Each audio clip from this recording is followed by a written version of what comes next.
Kenapa? Kalau kita lihat di dalam An-Nahl 93 juga, dia menyesatkan siapa yang dia kehendaki dan memberi petunjuk kepada siapa yang dia kehendaki. Silakan Ibu Rifa. Langsung saya jawab ya. Makanya Oki ya. Kita mulai dulu waktunya. Ya, belum.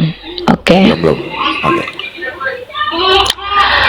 Oke, terima kasih. Saya menjawab aja ya langsung di Al-Baqarah ayat 26. Makanya Oki, kami itu punya Al-Qur'an itu ya berkesinambungan. Nih Allah udah bilang di sini nih. Sesungguhnya Allah tidak malu membuat perbandingan apa saja sampai seterusnya nih. Dan Allah mengatakan di sini, dan Tuhan tidak akan menjadikan sesat dengan sebab perbandingan itu melainkan orang-orang fasik. Ya Oki wajar sesat karena fasik. Udah diajarin berkali-kali sama Yonatan Nandar, Uni Ripa, masih juga nggak terima. Kan udah dikasih tahu kalau Tuhannya Oki kontradiksi. Contoh, Oki ini saking Oki fasiknya, Oki nggak menjawab. Contoh nih bilang, Oki gimana mau dikatakan Tuhan Oki itu bisa dipercayai omongannya? Orang dia aja kontradiksi sama dirinya sendiri. Contoh, dia mengatakan tidak mungkin menghukum anak karena perbuatan jahat bapaknya, tapi justru dia malah menghukum anaknya Daud karena perzinahan bapaknya. Mana dalilnya? Nih, ya. Ya, dalam kitab 2 Samuel tuh.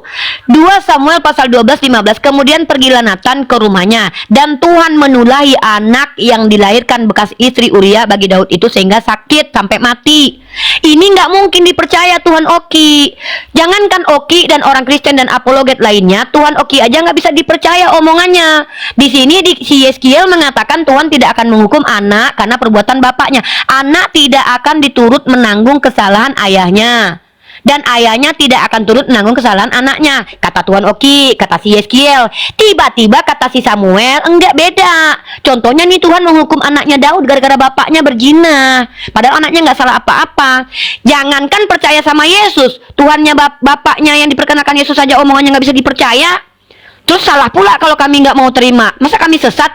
Nah, kalau Allah mengutus setan kepada orang kafir, ya wajarlah. Kalian kafir. Masa kalian kafir diutus malaikat sama kalian? Ya nggak mungkin. Kalian kan kafir. Kalian kan menolak. Makanya wajar Allah mengutus setan kepada kalian. Yang lucu itu kalau ada Tuhan diutus iblis untuk menguji, itu gak pantas, nggak layak. Oki diutus setan supaya semakin tersesat. Kenapa? Oki yang memilih. Kan Allah udah kasih petunjuk melalui Uni Rifa, Yonatan Nandar. Oki, kebenaran itu pakai akal Oki. Masa iya Tuhan ngomong sendiri terus mengingkari omongannya? Itu nggak konsisten. Karena yang namanya teori kebenaran itu terkorespondensi dan koheren. Tuhan bilang apa, yang dilakukannya apa. Dia bilang saya maha pengasih. Apanya yang pengasih Oki?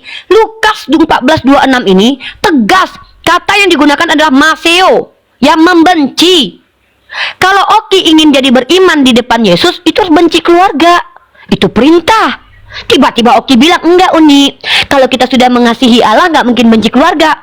Ya udah ngadulah sama Yesus. Gimana Uni mau percaya sama Yesus? Omongan Yesus aja nggak bisa dipercaya. Yesus juga pernah berkata, hari ini juga kau bersamaku di Firdaus. Orang yang mau mati aja di PHP. Sorry Uni gunakan kata PHP ya.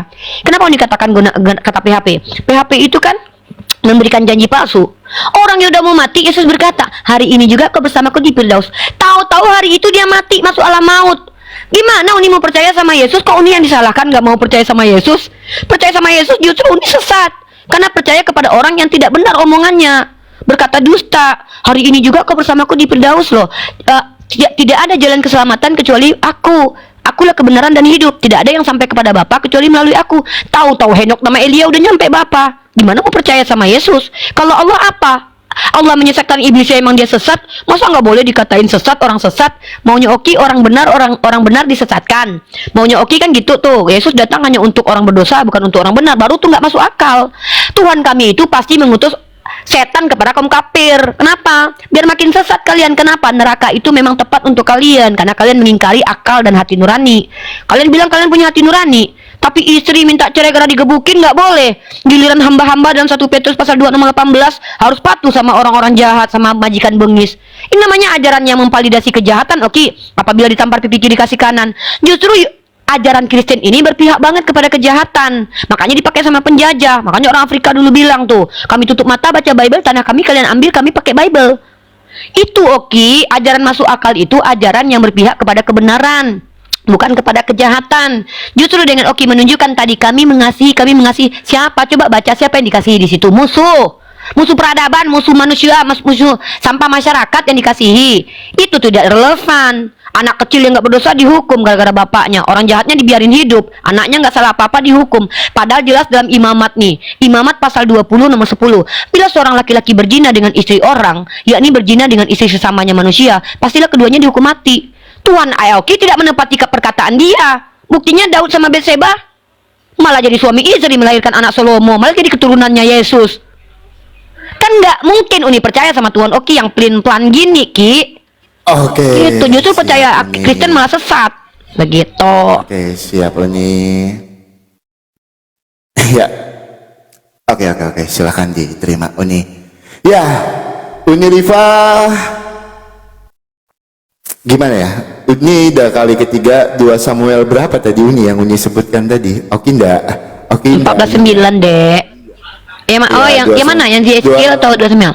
Iya, dari yang Yeskiel tadi Uni tidak menunjukkan, terus juga Oke. yang Yeskiel 2 Samuel 14:9. tadi bukan 2 Samuel 14 ayat yang keberapa, nanti tolong Uni minta tolong Uni sekali lagi Yaudah. tolong ya, sebutkan Oke, dulu ayatnya. sesi nanti ya. Sebutkan ya, sebutkan apa nama kitabnya terus ayatnya. Jadi kita enak. Aku nggak disuruh cari sendiri Uni. Jadi terbuang waktu saya untuk mencari itu ya Uni ya. Oke. Nah, bukan Oki Siap. juga mau menanggapi. Nanti satu sesi untuk Oki khusus ini aja menjawab. Gak apa-apa, aman. Gak apa-apa, aman. Silakan Uni.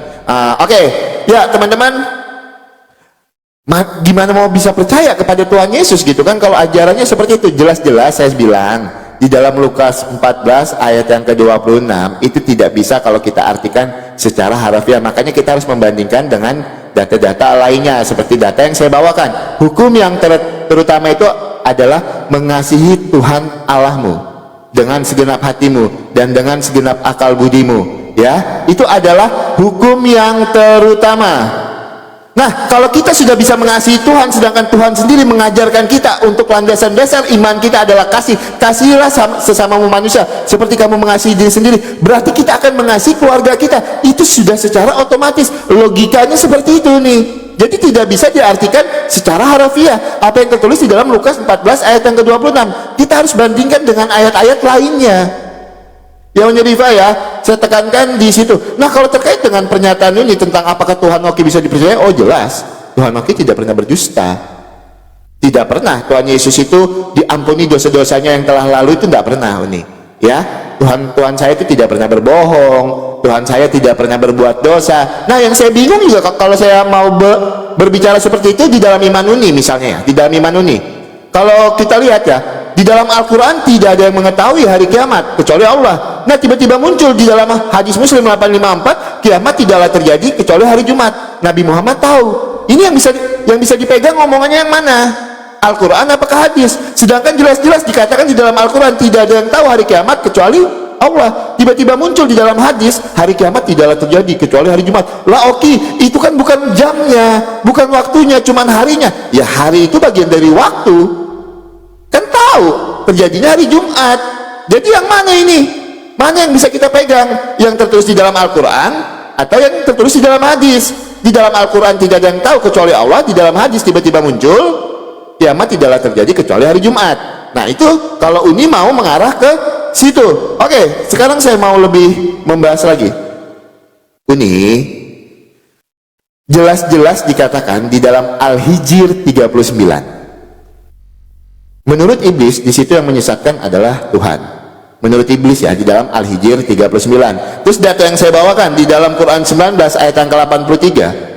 Allah mengutus setan-setan kepada orang kafir. Loh, seperti apa? Coba kita gunakan akal dan hati nurani kita. Seperti apa saya disalahkan ketika saya disesatkan oleh siapa? Siapa yang menyesatkan saya? Kenapa menyalahkan saya dengan kesesatan saya?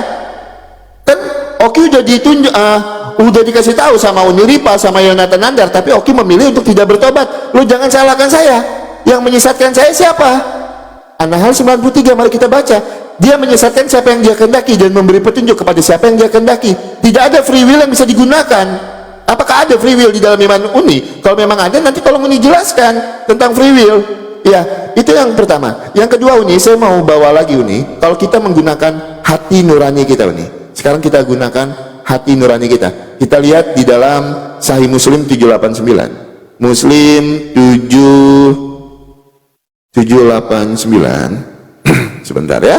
Sahih Muslim 789. Oke, kita akan langsung aja karena waktu kita terbatas, teman-teman. Muslim 789. Oke. Aku bertanya kepadamu, wahai Abu Jar, apa membedakan anjing hitam dan anjing merah kuning? Dia menjawab, aku pernah menanyakan. Oh, sebentar teman-temannya, sebentar teman-teman. Hadis Muslim, Sahih Muslim 789. Oke, saya akan bacakan. Rasulullah bersabda, apabila seorang dari kalian tidak sholat, sebaiknya kamu membuat. Oke, habis waktunya. Oke, kebanyakan menjawab tadi. Silakan ini. Ya, setelah ini ya teman-teman ya, sabar ya. Setelah ini habis waktunya. Dan nanti tolong disebutkan dulu ayatnya ini biar tidak terbuang waktu di situ ya. Oke, silakan. Oke, ya. Teman-teman perhatikan baik-baik. Kebenaran itu adalah terkorespondensi dan koheren, konsisten. Kalau ada Tuhan bicara A, kemudian B, itu namanya tidak konsisten, tidak dapat dipercaya. Nah, aku tunjukin sama Oki satu persatu ayatnya. Tidak ada konsistensi tentang Tuhan Oki. Pertama, catat ayatnya. Yeskiel pasal ke-18 nomor 19. Tuhan sendiri mengatakan tidak mungkin akan menghukum anak, tidak akan menanggung kesalahan anak. Nih, anak tidak akan turut menanggung kesalahan ayahnya, dan ayah tidak akan turut menanggung kesalahan anaknya. Yeskiel pasal 18 nomor 19. Tapi justru ya, dalam 2 Samuel pasal 12 nomor 15, Tuhan menulahi anaknya Daud karena berzina padahal dia nggak tahu apa-apa. Dan ini juga bukan hanya bertentangan dengan perkataan Tuhan menurut Yeskiel, tapi menurut dihukum di Imamat, bertentangan juga di Imamat pasal 20 nomor 10. Bila seorang berjoni, maka dia yang harus metong. Tapi di dalam nih Imamat pasal 20 nomor 10 nih, di dalam 2 Samuel pasal 12 nomor 15, justru yang dihukum adalah anak kecil yang nggak tahu apa-apa itu. Ini Tuhan tidak konsisten. Nah, tentang Lukas 14:26 kata Oki, kan tidak bisa dimaknai secara harfiah. Lah dari mana orang lain tahu kalau orang katanya sola scriptura? Ini kan kata-katanya membenci, Maseo. Tidak ada terjemahan lain kecuali membenci. Kan ini tidak bisa diterjemahkan yang lain, memang membenci. Nah, lalu Oki bilang kalau sudah mengasihi Yesus berarti tidak akan membenci orang tua. Ya berarti ngapain Yesus ngomong kayak gini? Kan dia yang nyuruh begini. Gimana mau percaya sama Yesus? Oki bilang dia tidak pernah berbohong. Lah kan Uni udah bilang tadi ketika Yesus berkata nih, kata Yesus kepadanya, aku berkata kepadamu, sesungguhnya hari ini juga engkau akan ada bersama-sama dengan aku di dalam Firdaus. Lah hari itu kan Yesus mati masuk alam maut, Oki. Itu kan jadi kayak Oki kalau janji sama istri Oki, hari ini sayang kamu ke mall sama aku. Tahu-tahu Oki tidur 3 hari kemudian baru bangun. Itu namanya PHP, Oki. Mana pula kata Oki nggak pernah. Ini namanya baru bodong. Nah, jadi kalau bicara tentang Allah Subhanahu Wa Taala, kan ini udah terangkan dalam Quran surah Al-Hijr tadi, bahwa yang mengatakan Allah menyesatkan itu kan iblis. Ya iblis lah yang tukang dusta. Tapi kan di ayat sebelumnya udah dijelasin sama Allah. Apa kata Allah nih? Dan sesungguhnya engkau akan ditimpa laknat terus menerus hingga hari kiamat. Justru iblis ini dilaknat karena dia menolak perintah Allah. Nih ayat, jangan dilupakan ayat di atasnya lah. Nih dalam Quran surah Al-Hijr itu bukan cuma 34 itu aja, ya. Bukan cuma 36 aja, ya. Tapi juga ada 34, 35 gitu loh. Nah, yang Uni pertanyakan ini, kalau memang Tuhan Oki itu bisa dipercaya, kenapa dia malah melakukan hal yang berbeda? Anak tidak akan turut menanggung kesalahan ayahnya. Kenapa anaknya Daud itu dimatikan dan ditulahi? Yang menikmati farjahnya Betseba Daud, tapi yang merasakan sakit ditulahi seminggu anaknya. Si Betseba malah nikah sama Daud sampai punya keturunan, sampai menjadi Tuhan keturunannya itu. Di mana letak keadilannya? Hati nurani Oki kemana? Oki yang berzina dengan orang lain misalkannya, masa anak Oki yang nggak bersalah dihukum? Ini yang dipertanyakan sebagai perempuan. Ini ayatnya yang tadi nih, yang lucu lagi nih ya, nih yang lucu lagi nih. Oki bilang tentang Tuhan memberikan menyesatkan. Loh, kan ada juga di dalam kitab Oki. Dalam 2 Tawarik pasal ke-18 nomor 22. Karena itu sesungguhnya Tuhan telah menaruh roh dusta ke dalam mulut nabi-nabi. Ini bahaya. Masa seorang nabi ditaruh roh dusta yang menyesatkan? Nah, jadi kalau ada orang sesat, janganlah salahkan orang lain. Nah, Oki ngaku-ngaku, Oki, jangan salahkan saya kan disesatkan Tuhan. Bukankah Allah sudah berfirman dalam Al-Quran berkali-kali? Oki yang nggak mau baca Al-Quran, kok salah Allah? Nih, dorongan menggunakan akal dan pikiran dalam Al-Quran. Allah udah bilang nih, lalu kami berfirman, ini nih Allah sudah mengajarkan, afala yataqilun, afala yatafakkaru, nih ya. Mana ayatnya bentar ya. Nanti dia kasih ayatnya. Allah memerintahkan kita untuk berakal. Yang namanya masuk akal itu konsisten. Oki masih terima ajaran yang mengatakan bahwa Tuhan mengasihi kok, tapi membunuh anak Daud. Tapi Tuhan bilang dia tidak akan menghukum anak-anak atas dosa bapak-bapaknya. Nah, bagi Oki itu masuk akal. Bagi Oki, kematian Yesus yang orang benar, yang tidak bersalah, menyelamatkan orang berdosa justru masuk akal. Perintah untuk membenci keluarga justru masuk akal. Ya berarti Oki yang dong-dong pilih dong-dong. Ya wajar Oki berteman sama setan. Contoh setan siapa yang bersama Oki? Pak.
Kan data dan dalilnya teman-teman ini karena terlalu banyak data yang Uni bawakan, banyak sekali ya. Oke, saya mau tegaskan dulu nih, sebenarnya di dalam Markus 12 ayat yang ke-30 itu sudah clear ya,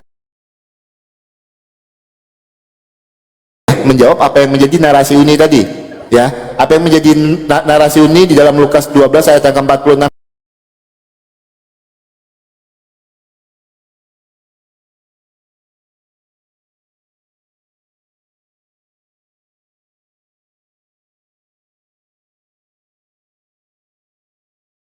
Dua, ya Uni harus paham ya Uni ya, kalau kami itu punya Tuhan itu adalah hakim yang adil dan dia akan bertindak sesuai dengan karakternya yang kudus dan benar. Jadi tidak ada yang bertentangan ini di dalam 2 Tawarik 18 ayat yang ke-22, 2 Tawarik 22 ya, tadi yang Uni bawakan ya, itu tidak ada yang bertentangan di situ nih, nggak ada. Terus data-data yang Uni sampaikan, ingat Uni, kami punya Tuhan itu yang tidak mencela-mencela. Maksudnya mencela-mencela itu gini Uni, sekarang saya berkata iya, nanti tidak, nggak ada yang mencela-mencela. Makanya kalau Uni mau baca ayatnya itu pahami satu konteks, Uni. Ayat ini sedang berbicara tentang apa? Misalnya Yeskiel 18 ayat yang ke-19 itu sedang berbicara tentang apa? Terus juga di dalam 2 Samuel 12 ayat yang ke-15 itu sedang berbicara tentang apa? Jangan Uni kutip-kutip satu ayat ini yang menyebabkan Uni mengatakan, loh ini Tuhannya tidak konsisten. Nggak ada, kami punya Tuhan yang konsisten ini. Makanya upah dosa ialah maut. Itu konsisten Tuhan kami. Maka dari itu sang firman itu mengambil rupa manusia dan mati di kayu salib. Karena apa? Tuhan kami konsisten supaya kami tidak mati di dalam kebinasaan karena kami jatuh ke dalam dosa. Maka dia mengutus Tuhan Yesus datang ke dunia ini. Jadi Tuhan kami konsisten. Terus Uni bilang juga, ketika Tuhan Yesus disalibkan, Tuhan Yesus berkata kepada orang yang ada di sebelahnya, saat ini juga kamu ada bersamaku di Firdaus. Tuhan Yesus itu kan mati dan masuk ke alam maut untuk mengalahkan kuasa maut, dan dia bangkit di hari yang ketiga karena dia mengalahkan kuasa maut. Uni, kami punya Tuhan itu yang maha kuasa Uni. Bukan berarti ketika Tuhan Yesus ketika itu disalibkan udah di situ saja. Ingat, kami juga punya Tuhan itu rohnya bukan satu nih. Ya, roh Tuhan itu bukan cuma satu. Itu, jadi kami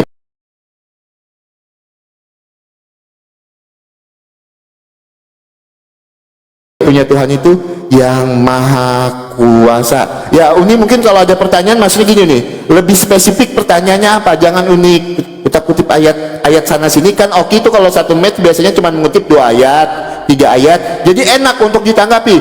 Uni tadi saya catat itu mengutip 7 ayat.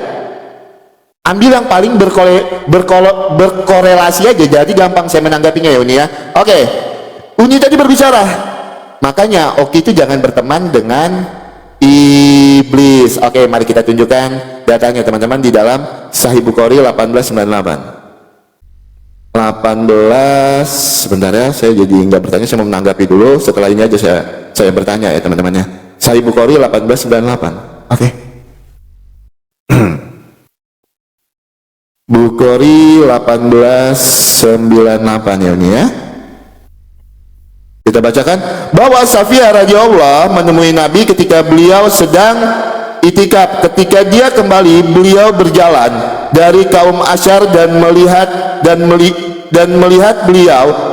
Setelah beliau melihatnya, beliau memanggil orang itu lalu berkata, dialah Safiyah. Sufyan beranggapan, beliau berkata, itu adalah Safyan. Sesungguhnya setan berjalan pada diri manusia lewat aliran darah.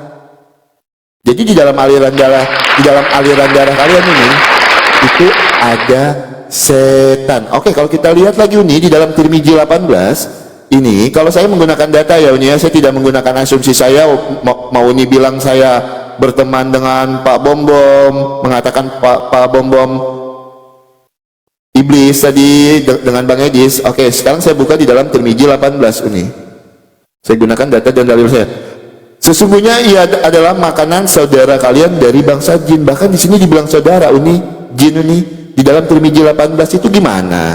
Ya, ini gimana ini? Siapa yang bersaudara sebenarnya Uni? Kalau kami tidak pernah dituliskan di dalam Alkitab kami. Di dalam Alkitab kami sesungguhnya kalian bersaudara dengan si Bilis. Gak pernah Uni ya? Gitu. Silakan Uni. Oke, langsung dijawab ya. Ya, wajar Oki nggak tahu perbedaan setan dengan jin karena Oki kan tidak memiliki diksi itu di kitabnya Oki. Nih Oki, jin itu adalah entitas lain, makhluk lain yang diciptakan dari percikan api, jin namanya. Jin yang paling pertama membengkang digelar namanya iblis. Kenapa? Dari kata putus Allah. Setan itu ada sifat yang ada pada diri jin dan manusia. Jadi yang namanya jin itu juga punya sifat setannya, sama seperti manusia juga punya sifat setan. Setan adalah sifat tuh. Setan adalah sifat untuk menyebut setiap makhluk. Makanya ada dalam Quran surah An-Nas itu minal jin wan nas, dari jin dan setan dari kalangan jin dan manusia. Kan itu sifat, makanya mengalir di setiap aliran darah. Nah, kalau setan mengalir dalam aliran darah kami, bukan kami berteman, oke, karena memang kita diberikan sifat hawa nafsu yang adalah sifat ibadah kepada Allah, itu namanya sifat setan. Itu sifat, bukan makhluk. Tapi oke juga bisa dikatakan setan kalau mengikuti hawa nafsu karena sifat karakter gitu. Nah, ini Abu Sulaiman yang mengatakan di setan dalam bahasa Arab ini ya. Ini pernyataan ini dikutipkan dari konsultasi syariah. Nih, setan dalam bahasa Arab digunakan untuk menyebut setiap makhluk yang menentang dan membangkang alamul jinni wasyaiton, halaman 16. Itu jadi beda, jangan samakan semua. Nah, dan oke, sekali lagi ini ditekankan tadi apa kan jangan bertanya, langsung menanggapi aja. Yaudah dia ini bertanya deh. Kata Oki pun konsisten. Coba tanya sama Oki. Ketika Tuhan berkata memberikan hukum, bila seorang laki-laki berzina dengan istri orang, yakni berzina dengan istri sesamanya, pastilah keduanya dihukum mati. Ya. Nah, pertanyaan saya, waktu Daud berzina dengan sebaya yang dihukum mati siapa? Silakan dijawab dengan hati nurani, dengan kejujuran. Siapakah pada waktu itu yang dihukum mati oleh Tuhan? Itu pertanyaan Uni. Maka jawaban Oki akan menentukan kejujuran dan kebenaran Oki di sini. Konsistensi itu apa Oki? Berkata A, tidak katanya Oki Tuhannya bisa mencela. Loh, bukan kau sudah buktikan Tuhan Oki mencela? Tuhan berkata, tidak mungkin anak menanggung dosa bapak. Tapi justru anaknya Daud, bapaknya yang berzina, dia yang ditulahi Tuhan, Oki. Si Daudnya nggak dibiarkan mati, malah dia diampuni sama Tuhan. Bahkan menikah dengan Batseba, menjalin rumah tangga sakinah mawaddah warahmah. Bahkan punya anak kemudian Salomo, dan bahkan anak Salomo itu dicintai oleh Tuhan. Gimana ini ceritanya? Padahal Tuhan udah aturan kepada manusia nih, kalau ada yang berzina dengan laki orang ya dihukum mati ya guys. Kau tahu Tuhan sendiri nggak menghukum mati Daud? Apakah itu adalah nenek moyangnya Yesus? Tak adil nih Tuhannya nih. Tuhannya nepotisme dong. Ini yang ditanya sebenarnya tadi udah tunjukin itu sama Oki. Oki sih. Nah, mencela itu ngomong A kemudian B. Contoh ini dalam kitab ini. Di Yeskiel dikatakan tidak mungkin anak turut menanggung kesalahan bapaknya. Tiba-tiba di Imamat dikatakan dia yang berzina dia menanggung hukuman, dia yang mati. Tiba-tiba kenapa Nathan bukan untuk dihukum Daudnya, tapi anaknya? Ini yang dijawab. Ini mana letak keadilan Tuhan? Oke, yang dari adilan kemudian gila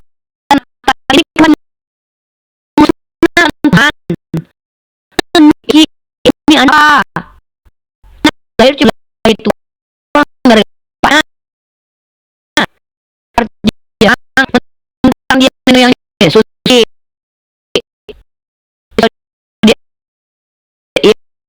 kalau gara-gara kebutuhan kenapa nanti gara-gara yang perempuan lebih baik itu ya? Masa nggak ada harganya perempuan? Ini yang ditanya, maka katanya nggak mencela Mele. Nih 2 Samuel 12 ayat 15. Kemudian pergilah Nathan ke Tuhan menikahi. Perhatikan ini ayat. Oke bilang ini cuma ayat loh. Kita konteksnya ini jelas hukum. Tuhan berikan hukum. Bila seorang laki-laki berjoni dengan istri orang, dia harus metong. Nggak terjadi sama Daud. Nggak terjadi Oki. Tidak terjadi. Ini mencela atau tidak? Makanya Uni tanya sama Oki pertanyaan Uni ini.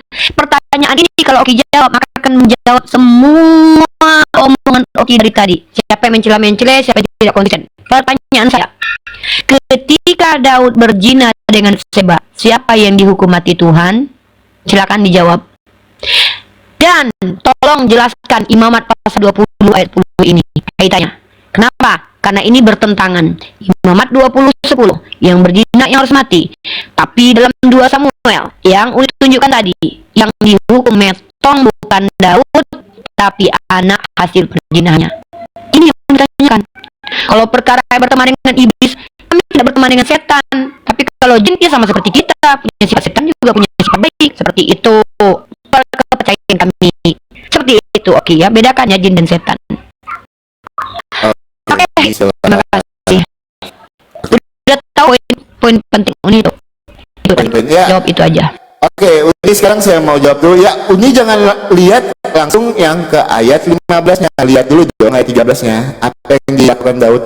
Lalu berkatalah Daud kepada Nathan, aku sudah berdosa kepada Tuhan. Dan Nathan berkata kepada Daud, Tuhan telah menjauhkan dosamu, engkau tidak akan mati.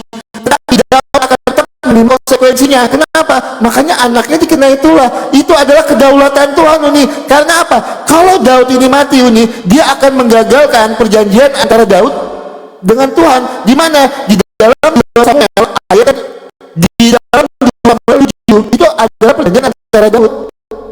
Tapi di sini Daud sudah mengaku kesalahannya. Daud minta ampun. Lihat kedaulatan Tuhan yang terjadi. Tuhan dosa tetap tertimpa atas Daud.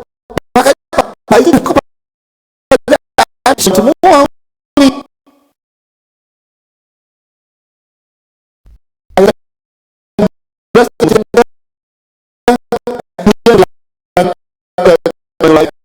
Tetapi ini belum membaca ayat yang meminta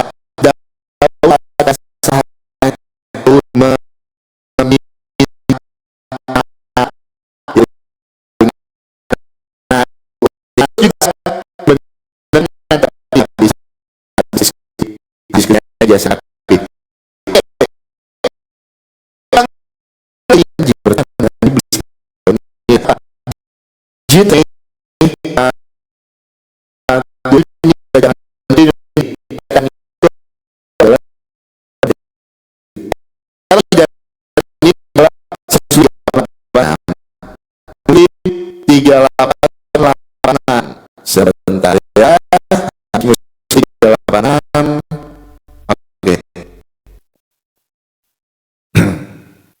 Sebentar, saya tunjukkan datanya sama Uni Rifa.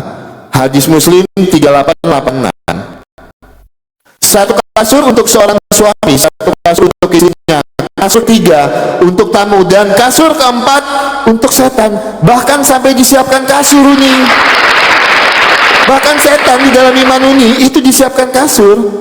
Kasur keempat untuk setan. Satu kasur untuk suami, satu kasur untuk istrinya, kasur ketiga untuk tamu, dan kasur keempat untuk setan. Sahih Muslim 3886. Oke, sekarang saya buka lagi di dalam Sahih Muslim 5035. Muslim 5035. Oke, sebentar ya Uni ya. Muslim 5035. Derajatnya juga sahih, saya mau bacakan.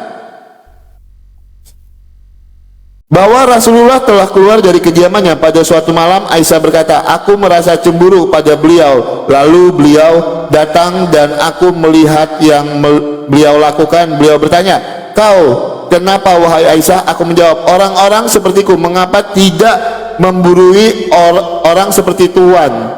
Rasulullah bersabda, apa setan mendatangimu? Aisyah bertanya, wahai Rasulullah, apakah ada setan menyertaiku? Beliau menjawab, ya. Aisyah bertanya, juga menyertai semua manusia? Beliau menjawab, ya. Ia bertanya kepada Tuhan juga? Beliau menjawab, ya. Hanya saja Rob menolong mengalahkan hingga ia masuk Islam. Yang pertama Uni, setan di sini masuk Islam. Yang kedua, ternyata setan itu menyertai manusia. Itu gimana Uni? Ketika Uni bilang tadi, loh kami tidak berteman.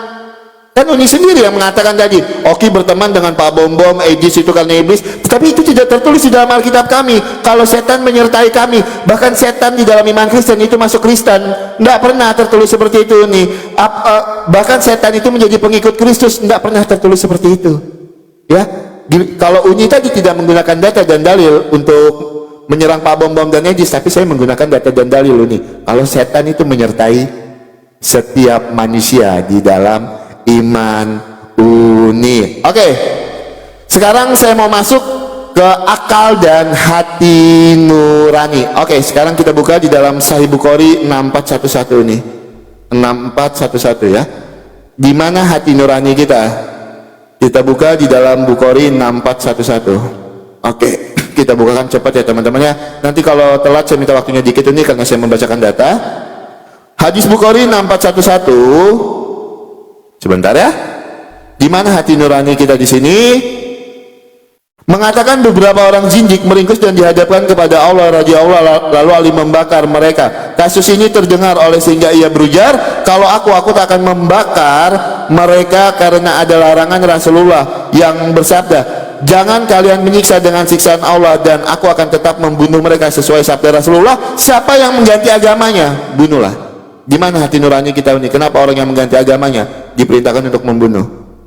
Silakan. Oke. Dah.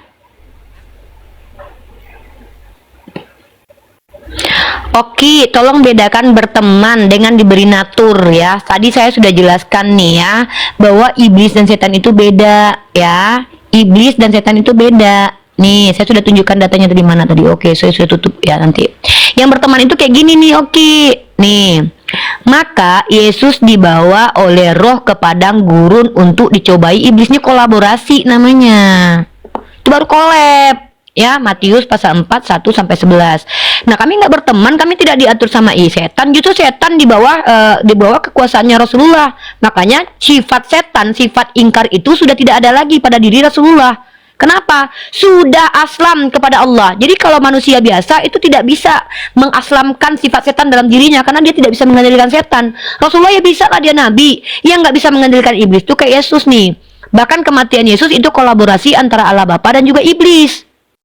Ini baru berteman akrab, bahkan kong kali kong, bahkan merencanakan perencanaan kematian Yesus dengan adanya karya iblis. Itu berteman. Kalau berteman itu tuh ada tuh, ikut aja dibawa kan. Maka Yesus dibawa oleh roh ke padang gurun untuk dicoba iblis. Itu boleh berteman itu. Berteman itu kan kalau ayo ikut, yuk aku ikut. Nah ikut. Nah kalau Nabi Muhammad menaklukkan setan bukan berteman namanya. Itu menaklukkan. Ini kan temenan ini. Bahkan kolaborasi antara Allah Bapa dengan iblis menurut Edis dan Oki pun sepakat untuk menyalibkan si Yesus ini. Ini baru namanya ajaran yang gak masuk akal.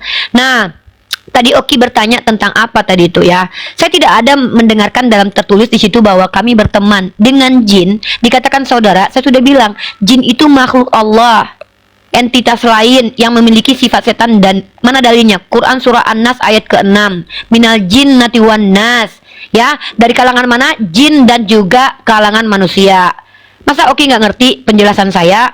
Setan itu sifat. Rasulullah sudah taklukkan sifat setan dalam dirinya. Beraslam sudah sifat itu. Setan itu bukan makhluk roh-roh pneuma yang masuk ke dalam diri orang yang seperti ini nih. Yang ini baru Tuhan nih yang sengaja nih. Nah, nih ya. Kalau ini baru sengaja Tuhan memasukkan ke dalam tubuh manusia roh setan nih, dan mulut Nabi lagi nih. 2 Tawarik 18 ayat 22. Karena itu sesungguhnya Tuhan telah menaruh roh dusta. Ini Tuhan yang memasukkan, Oki. Tuhan telah menaruh roh dusta. Nah, karena kan dalam perspektif Oki kan Tuhan itu Tuhan sama setan kan gak beda jauh, sama-sama roh. Tuhan telah menaruh roh dusta ke dalam mulut nabi-nabimu. Makanya nabi-nabi Kristen banyak pendusta, banyak pejina, karena Tuhan sendiri udah memasukkan roh dusta dalam mulutnya. Ya, betul. Makanya kalian itu tersesat gitu loh, Oke. Karena Tuhan nih, Tuhan telah menaruh roh dusta ke dalam mulut nabi-nabimu. Nah, Oki, sekali lagi Uni tanya, kalau Oki mengatakan Tuhan adil dengan menghukum anaknya Daud, makanya Uni tanya, kalau Oki yang berzina, anak Oki dihukum metong, itu adil dalam agama Oki? Memang begitu konsistensi Tuhan. Padahal Imamat pasal 10, 20 ayat 10 ini, nih, Oki bilang, Daud kan udah bertobat. Loh, kalau memang Daud udah bertobat dan bisa diterima tobatnya, ngapain lagi Yesus mati, Oki? Buat menanggung dosa-dosa orang? Ternyata boleh bertobat. Dengan menumbalkan anak kecil aja Tuhan telah menerima Daud. Gimana ini? Katanya justru nggak ada yang bisa menebus dosa kecuali Yesus. Lah kalau gitu, kalau Daud udah diterima tobatnya, berarti anaknya menebus dosa Daud dong. Gimana sih, Oki? Tolonglah Oki jelaskan itu dulu. Menurut akal dan hati nurani Oki, ketika Tuhan dalam Imamat pasal 20 nomor 10, seorang laki-laki berzina itu harus dimetongkan. Lalu ketika Oki bilang, ya nggak mungkin lah Tuhan menghabisi Daud, nanti nggak terpenuhi janjinya. Ya udah, kan betul kata Uni. Kalau gitu Tuhan Oki memang nepotisme. Karena itu nenek moyang dia, makanya Tuhan nggak mau bun-bun dia. Karena nanti kalau dia dibun-bun si Daudnya, Tuhan nggak lahir dari situ. Nah, ingat ya, yang berteman itu yang punya kolaborasi tuh, partner kerja tuh. Ya, Tuhan punya rencana menghabisi Yesus. Iblis juga punya rencana yang sama. Collab mereka. Kayak Oki nih, Oki punya ide bikin sarang walet, Uni juga. Ayo Oki collab yuk. Ya udah, Uni donatur aja, Uni kasih uang, Oki yang kerja. Kan gitu, berteman, partner. Tuhan ingin menghabisi Yesus untuk menyelamatkan Oki yang berdosa. Iblis yang membantu, dan Yudas sama orang Yunani eksekutornya. Ini namanya komplotan besar, Oki. Rencana kematian Yesus yang juga rencana iblis diridhoi sama Tuhan, karena Tuhan juga punya rencana yang sama. Ini baru collaboration namanya tuh, kayak kong kali kong lah kata-katanya tuh. Ya memang ada. Nih, bahkan ini kan udah 2 Tawarik nih. Roh dusta dalam mulut para nabi. Ini Tuhan, aku Tuhan. Nah, Oki bilang Tuhannya nggak nyesatin. Nih, Tuhan telah menaruh roh dusta. Gitu. Makasih. Siap, Oki jelaskan ayat itu. Oke, kalau kita mau baca di dalam 2 Tawarik 18 ayat yang ke-22. Oke, kenapa di sini Tuhan menaruh roh dusta? Karena itu sesungguhnya Tuhan telah menaruh roh dusta ke dalam mulut nabi-nabimu. Ini sebab Tuhan telah menetapkan untuk menimpakan malapetaka kepadamu. Kalau kita lihat tuh nih, di sini ditimpakan kepada siapa? Ahab memerangi Ramot Gilead, nabi Tuhan berhadapan dengan nabi-nabi palsu. Nah, kenapa Tuhan mengizinkan roh dusta ini? Alasannya ada, untuk melaksanakan hukumannya atas Ahab. Kenapa? Ahab adalah raja yang jahat, yang telah melakukan kejahatan yang banyak di mata Tuhan. Makanya dibaca, kenapa Tuhan mengizinkan untuk menaruh roh dusta? Untuk apa? Untuk menghukum Ahab. Karena Ahab ini adalah raja yang jahat ini. Banyak kejahatan yang dia lakukan. Makanya kita harus pahami konteksnya. Ketika kita ingin mengutip 2 Tawarik 18 ayat yang ke-22, pahami konteksnya. Di sini sedang berbicara kepada siapa? Makanya saya bilang tadi, di sini Tuhan itu mengizinkan menaruh roh dusta itu nih Untuk apa? Untuk menghukum Ahab. Karena kejahatan yang Ahab lakukan, Ahab ini adalah seorang raja yang jahat. Itu nih ya. Oke. Nah, saya senang tadi ya teman-teman ya, ketika Uni bilang berkolaborasi di dalam Matius. Oke, kita bukakan dulu ya, masih ada waktu 3 menit. Teman-teman kita jawab dulu. Tuhan berkolaborasi di dalam Matius 4 ya, Matius 4 itu ya. Matius 4 ayat yang ke-11. Oke. Lalu iblis meninggalkan dia. Ini kan iblis kalah nih ini. Makanya dia meninggalkan dia. Dan lihatlah malaikat-malaikat datang melayani Yesus. Kalau kita lihat di sini Uni, tidak ada di sini diksi mereka ini berkolaborasi. Tidak ada. Percobaan di padang gurun. Maka Yesus dibawa oleh Roh ke padang gurun untuk dicoba iblis. Kenapa nih? Tuhan Yesus ini datang untuk menjadi Adam yang terakhir. Makanya dia dicobai nih. Karena apa? Adam yang pertama itu kan kalah dengan pencobaan. Ketika Tuhan Yesus yang menjadi Adam yang terakhir ini, Tuhan Yesus tidak kalah dalam pencobaan itu. Dan di sini tidak ada kolaborasi ini. Makanya kalau kita lihat di ayat yang ke-11-nya, lalu iblis meninggalkan dia, dan lihatlah malaikat-malaikat datang melayani Yesus. Nah, kalau kita lihat Uni, yang berkolaborasi ini yang seperti apa sih? Itu ya. Karena Uni tadi ngomong yang oh itu kan berkolaborasi. Oke, sekarang saya akan tunjukkan sama Uni Riva ya. Sekarang saya akan bukakan datanya. Kita mulai dari Al-Hijr ayat yang ke-6. Mereka berkata, wahai orang-orang yang kepadanya diturunkan Al-Quran, sesungguhnya engkau dalam kurung Nabi Muhammad benar-benar orang ini ya. Nah, kalau kita lihat ini, siapa yang memasukkan olok-olok ini sehingga orang mengolok-olok Nabi Muhammad Uni? Kalau kita lihat di ayat yang ke-11-nya Uni, kita lihat ya. Kita buka ayat yang ke-11-nya. Kita buka ayat yang ke-11-nya. Tidaklah datang seorang rasul kepada mereka kecuali selalu memperolok-oloknya.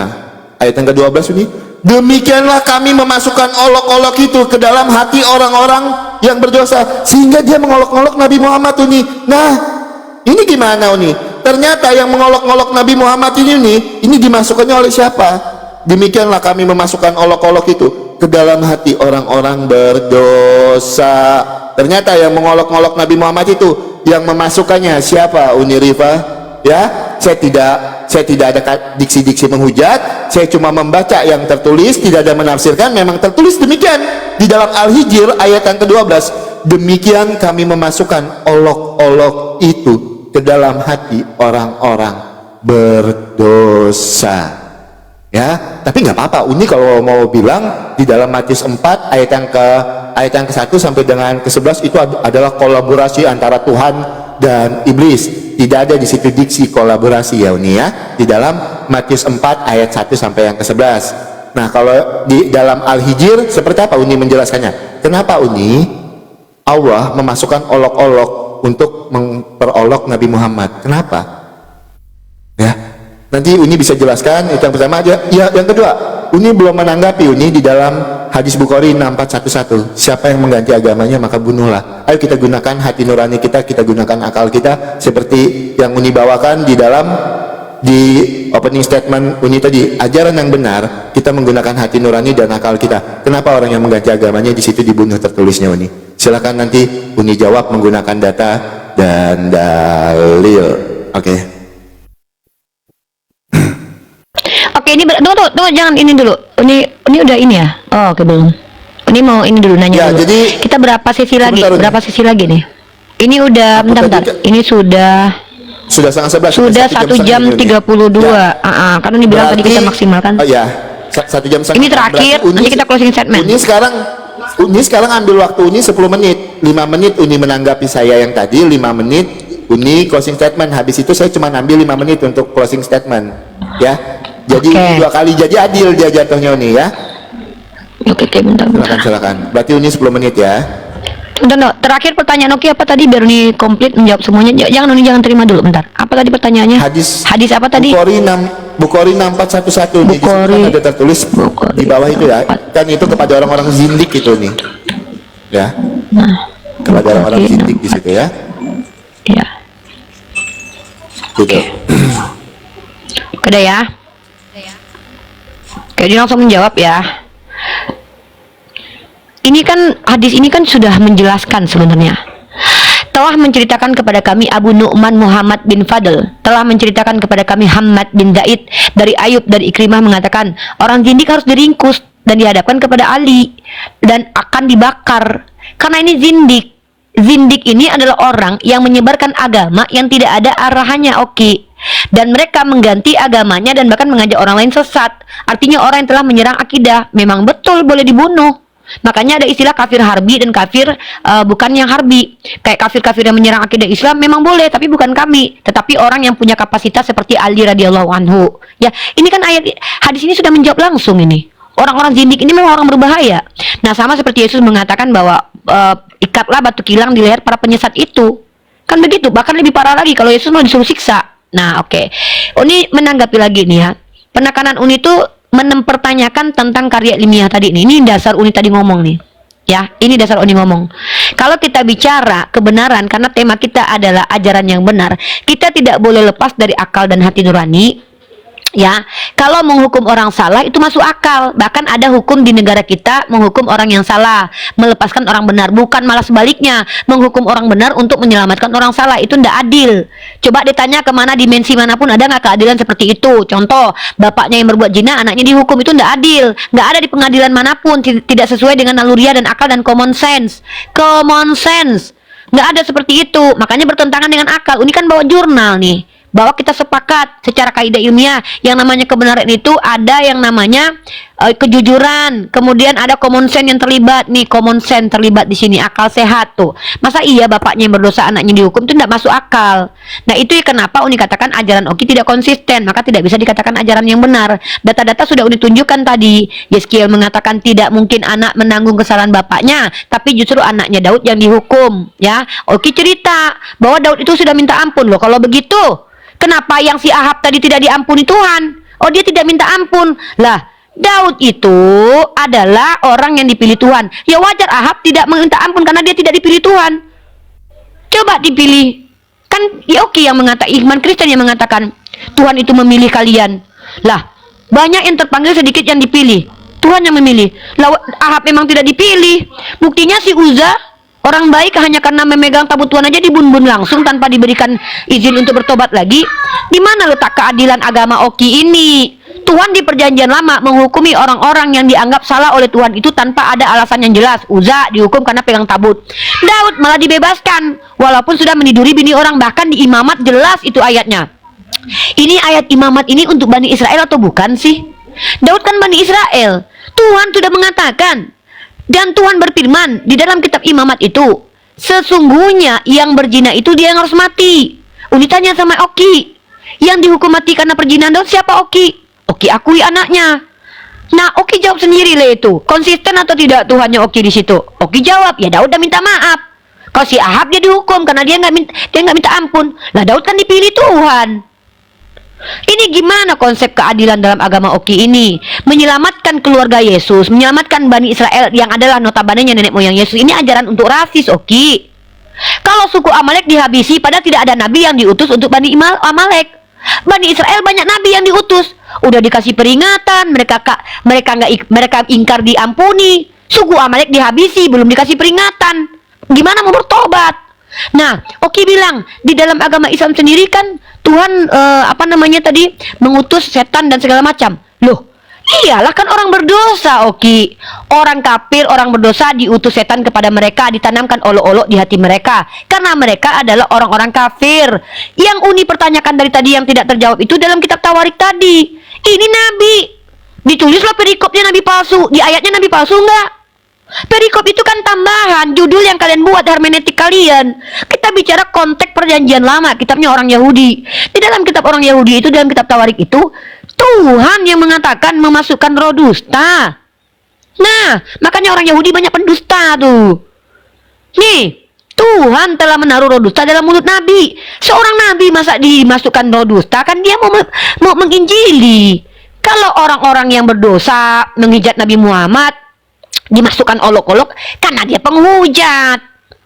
Segala sesuatu yang terjadi di dunia ini adalah atas izin dan kehendak Allah. Masa ada yang terjadi karena bukan izin Tuhan? Berarti ada kekuasaan lain dong daripada Tuhan. Nah, jadi dimasukkan olok-olok itu karena memang mereka adalah orang-orang ingkar.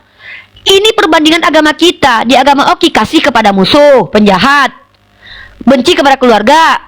Nabi dimasuki roh dusta, ya kan? Nabi dimasuki roh dusta. Kalau kami yang dimasuki olok-olok orang jahat, ini Nabi yang dimasuki roh dusta, tiba-tiba langsung jadi Nabi palsu. Itu pun pakai perikop. Nah, maka closing statement Uni adalah ajaran benar itu tidak bertentangan dengan akal. Contoh, ketika Tuhan mengatakan, pokoknya kalau ada orang yang berdosa, dia harus mati. Tiba-tiba dia melakukan hal yang berbeda. Ini tidak masuk akal. Kok tidak konsisten?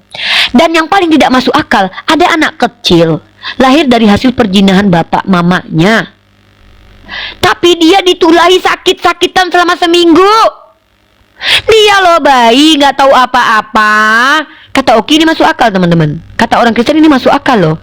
Kata orang Kristen, anaknya Daud dari hasil perjinahannya dengan Betseba merasakan sakit selama seminggu. Yang menikmati farjah Betseba bapaknya, yang menikmati kesakitan selama seminggu anaknya. Ini Tuhan yang macam mana ini, Oki? Ini yang Uni tanya. Di mana letak hati nurani?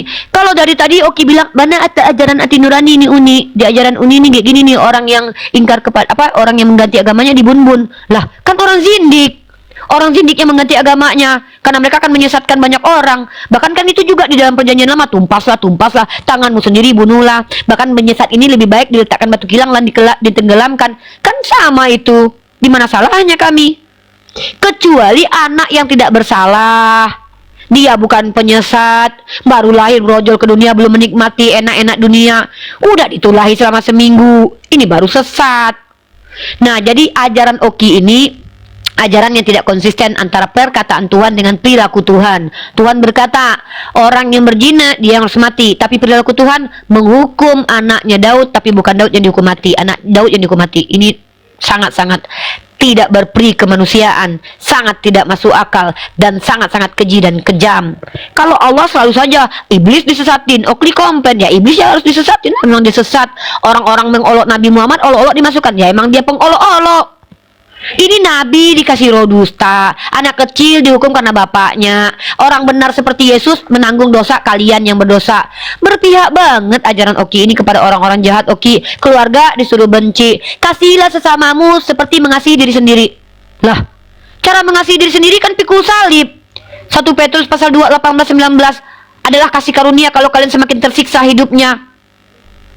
Lah, kalian kan dikasih definisi mengasihi diri sendiri adalah pikul salib. Penderitaan Yesus sebagai suri tauladan. Kalian disuruh mengasihi orang lain seperti mengasihi diri kalian. Lah, kalian sendiri memperlakukan diri kalian apabila ditampar pipi kiri kasih kanan. Tidak boleh melawan orang jahat kepadamu. Ajaran macam apa ini yang bertolak belakang dengan akal dan hati nurani Oki?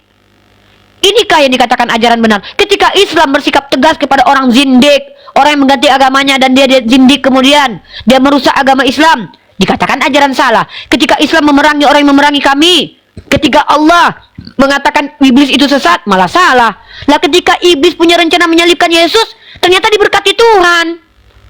Yang saya bilang berteman itu adalah ketika ada orang ikut diajak orang lain, itu kan berteman. Iblis mengajak Yesus ikut Yesus, dicobai malah kan beda. Kalau Uni diuji sama dosen kevalitan ilmu Uni, Yesus ketuhanannya diuji sama iblis. Yang menguji itu lebih tinggi daripada yang diuji. Masa iblis yang menguji ketuhanan Yesus? Kan levelnya beda. Uji pernah kuliah nggak Oki? Yang menguji kan dosen pembimbing, dosen penguji, kan lebih tinggi ilmunya dari Oki. Lah, ketuhanan Yesus diuji sama iblis. Kan ini yang namanya kolaborasi aneh, kebolak-balik. Di dalam tadi hadis semua ditunjukkan bahwa kalau setan itu ada di kamar-kamar. Ya iya, kan kamar kosong diuji sama setan. Lubang hidung kami aja didudukin setan. Setan di lubang dubur ada, di ginjal ada. Setan itu kan mengalir dalam darah. Setan jangankan kami lagi tidur berdua, di samping yang ketiga setan. Orang berdua laki-laki, yang ketiganya setan. Oki, jangankan tidur Oki. Kemana-mana mah kita disertai setan dan juga disertai malaikat. Tapi kita cenderungnya kemana? Setan membisikkan bisanya, kita yang mengikuti. Makanya ada waswisu fi sudurin nas, yang membisikkan di hati manusia. Setan membisikkan, kita mengikuti apa enggak? Orang yang beriman akan mengikuti Al-Quran. Nah, maka ajaran yang benar, tema kita adalah ajaran yang konsisten, menghukum orang berdosa, menyelamatkan orang benar, bukan sebaliknya. Ini gimana konsisten? Nabinya dimasuki roh dusta, giliran orang sesat dimasuki iblis, orang kafir disertai iblis malah nggak terima. Itu adil namanya. Orang kafir, orang sesat, orang zindik itu dihukum Tuhan. Ya, yang lucunya Bani Amalek yang kasihan banget tuh. Uza juga kasihan tuh. Uza hanya karena mau membantu Tuhan memegang tabut, dihukum mati sama Tuhan. Yesus yang nggak tahu apa-apa dihukum. Itulah closing statement ini. Terima kasih, silakan diterima. Iya, saya mau tanggapi lebih tinggi yang menguji dibandingkan yang diuji. Uni membawakan analogi. Mari kita lihat datanya ya teman-teman ya. Matius 8 ayat yang ke-29. Dan mereka itu pun berteriak katanya, apa urusanmu dengan kami hai anak Allah? Adakah engkau kemari untuk menyiksa kami sebelum waktunya? Iblis tahu kalau Yesus itu adalah anak Allah. Bahkan iblis takut kepada Yesus. Engkau kemari untuk menyiksa kami sebelum waktunya. Jelas ya dikatakannya, mana yang lebih tinggi antara iblis dan Tuhan Yesus. Kalau kita lihat lagi di dalam Matius 8 ayat yang ke-6, Matius 8 ayat yang ke-16, sebentar kita akan bacakan lagi. Menjelang malam dibawalah kepada Yesus banyak orang-orang kerasukan setan, dan dengan sepatah kata Yesus mengusir roh-roh itu dan menyembuhkan orang-orang yang menderita sakit. Tuhan Yesus berkuasa atas iblis ya, Uni Rifaya. Kalau Uni mau bilang tadi, ajaran yang benar itu ajaran yang Tuhannya itu harus konsisten segala sesuatu yang disebutkannya. Mari kita bukakan dulu di dalam surat Al-A'raf, Quran 7 ayat yang ke sebentar ya, Quran 7 ayat yang ke-157. Yaitu orang-orang yang mengikuti Rasul Muhammad, Nabi yang ummi, tidak pandai baca tulis, dan namanya tidak temukan tertulis di dalam Taurat dan Injil yang ada pada mereka. Dia menyuruh mereka ma'ruf, mencegah yang mungkar, menghalalkan segala yang baik bagi mereka, mengharamkan segala yang buruk bagi mereka, dan membebaskan beban-beban serta belenggu-belenggu yang ada pada mereka. Adapun orang-orang yang beriman kepadanya, memuliakan, menolongnya, dan mengikuti cahaya terang yang diturunkan bersama Al-Quran, mereka itulah orang-orang beruntung. Kalau di sini jelas ya dikatakan ya, Nabi yang ummi, tidak pandai baca dan menulis. Mari kita lihat di dalam Quran 98, Quran 98 Surat Al-Bayyinah ayat yang kedua. Surat Al-Bayyinah ayat yang kedua, yaitu seorang Rasul dari Allah, Nabi Muhammad, yang membacakan lembaran-lembaran suci Al-Quran. Di sini bisa membaca kok. Ini bahkan membacakan lembaran-lembaran suci Al-Quran. Sekarang aku buka lagi di dalam Quran 6 ayat yang 151. Surat Al-An'am ayat yang 151. Katakanlah dalam kurung Nabi Muhammad, kemarilah aku akan membacakan apa yang diharamkan Tuhan kepadamu. Ini lagi membacakan apa yang diharamkan Tuhan kepadamu, yaitu janganlah mempersekutukannya dengan apapun, berbuat baiklah kepada orang tua. Kenapa berbuat baik kepada orang tua di sini dibacakan kepada sesuatu yang haram? Katakanlah dalam kurung Nabi Muhammad, aku akan membacakan yang diharamkan Tuhan kepadamu, yaitu janganlah mempersekutukan dengan apapun, berbuat baiklah kepada orang tua. Nah ini gimana nanti itu ya? Tapi karena ini closing statement, saya akan lebih banyak mempertanggungjawabkan iman saya ya. Jadi ajaran yang benar, kita punya Tuhan itu yang berdaulat, dan landasan dasarnya itu adalah kasih. Nah, kenapa Tuhan itu membinasakan bangsa Amalek? Karena banyak kejahatan yang dilakukan bangsa Amalek. Ketika diperingatkan 400 tahun setelah itu dia tidak bertobat, maka bangsa Amalek dibinasakan. Karena apa? Tuhan kami tidak mencela-mencela, upah maut ialah dosa. Nah, ketika Tuhan memperingatkan bangsa Niniwe dengan kesalahannya, 40 hari bangsa Niniwe langsung bertobat, maka Tuhan tidak membinasakannya. Itulah kejelasan Tuhan kami. Makanya saya percaya kalau Tuhan Yesus itu adalah jalan kebenaran dan hidup, dan ajaran Kristen itu adalah ajaran yang benar ya. Karena landasan dasar iman Kristen itu adalah kasih, dan di dalam iman Kristen juga kami tidak pernah membeda-bedakan antara wanita dan laki-laki, dan tidak pernah disebutkan kalau perempuan itu adalah penghuni neraka paling banyak. dan menjadi bahan bakar di neraka. Makanya saya menggunakan hati nurani saya dan akal pikiran saya memilih Kristen sebagai ajaran yang benar, memilih menjadi pengikut Kristus, karena Tuhan kami juga tidak pernah memerintahkan kami untuk memerangi orang-orang yang tidak beriman kepada Kristus. Jadi saya akan tetap menjadi pengikut Kristus. Karena apa? Landasan dasarnya adalah kasih. Kasihilah musuhmu dan berdoalah bagi orang yang menganiaya kamu. Kasih di situ bukan berarti ketika ada orang merampok rumah kita belai-belai, enggak seperti itu. Hukum tetap berlanjut, tapi kita maafkan apa yang menjadi kelakuannya. Ya, oke, Uni Rifa, terima kasih untuk diskusi yang menarik. Uni Rifa, sampai jumpa di diskusi selanjutnya. Keren. Ya, Ya, jadi ini nih salah ya, Uni. konsisten. Kalau kita misalkannya mau kalau debat itu biasa, diskusi itu biasa, dialog itu biasa, etika debat itu kayak satir itu biasa. Tapi kalau sudah teriak-teriak, kamu itu tuh nggak etis. Tapi kalau untuk satir itu seni dalam berdialog tika.